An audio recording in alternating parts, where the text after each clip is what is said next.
Hi everyone, this is video 9 of Excel's base series taught by Professor York.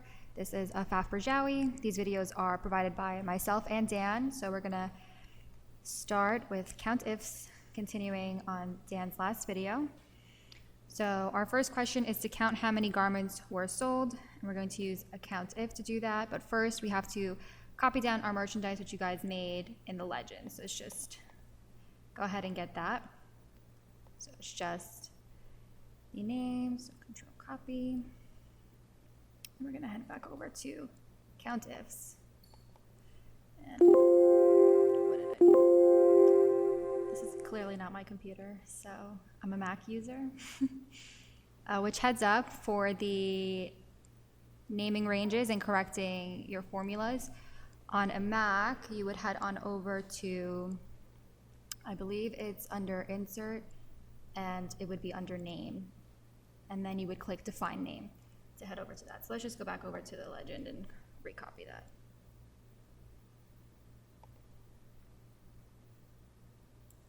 There we go. Okay, so now we want to say how many garments were sold. So equals countif. You can see there's a few different countifs. So then we're going to go back over to, or we actually named it. So I'm going to skip that part and just say our merchandise column, and we're looking for this. I'm not going to lock it because I want it to move down, and you can see that the quantity is 13. I know I moved through that pretty quickly, but instead all the merchandise column is already the range you guys named over in our transactional data, and I want it to pull, if it says pants, how many pants did I sell? Same for the rest of them. So we're going to move on. This is a little bit more complicated. It says to count how many garments were sold in Department A. So I'm going to go ahead and recopy that down here. Do the same thing I did last time. Okay. So equals countifs.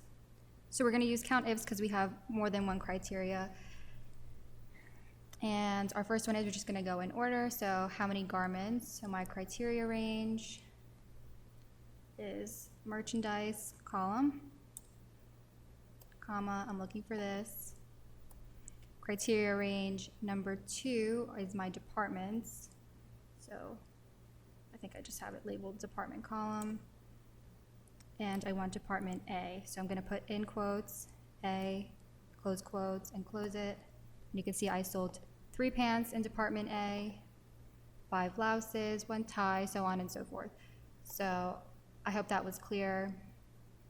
Don't get confused by the naming the ranges. We named them already, so I'm just pulling them and using them. And yeah, that's pretty much it. So we're going to move on now to conditional formatting. Okay, so I'm going to go ahead actually from the legend and copy the individual stores that we already did.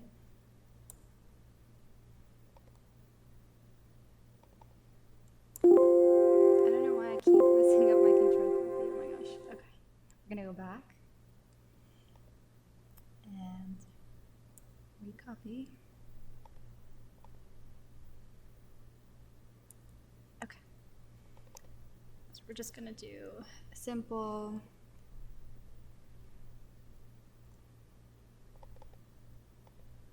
Sumif by each store. So my range is the stores, oh no, my range is what I'm summing, hold on, I always flip this.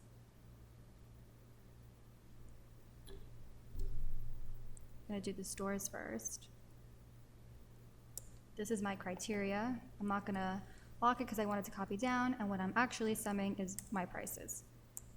There we go, sorry about that. And when you get a lot of decimals like that, a trick you can do is in front of your formula, put round, and then that's going to be within the bracket because it's the number I'm rounding when I come up for my Sumif, and I'm going to round to 2 decimal points and just go ahead and close it. So now I'm going to copy this formula down, and over here what I'm going to do is just another conditional. It's just some very simple if statements. So equals if. So what I'm going to do here is if this is greater than 250, then my value, if true, I'm going to write yes. And my value, if false, I'm going to say no. I have a double quote in there. So. Okay, and I'm going to copy that down. Another cool trick you can do, it's a little bit more colorful and it's nice to the eye. It's over here on conditional formatting. It's under your home tab. We're going to do cell rules. Let me just highlight everything first, make it easier.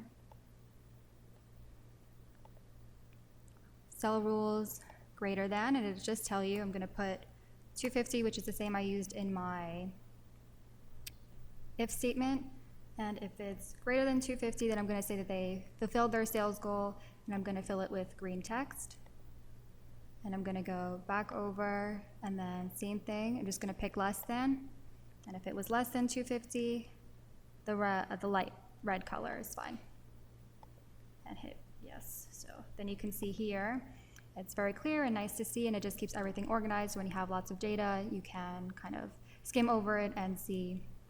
Be able to process it more easily. So I hope you guys found this video helpful.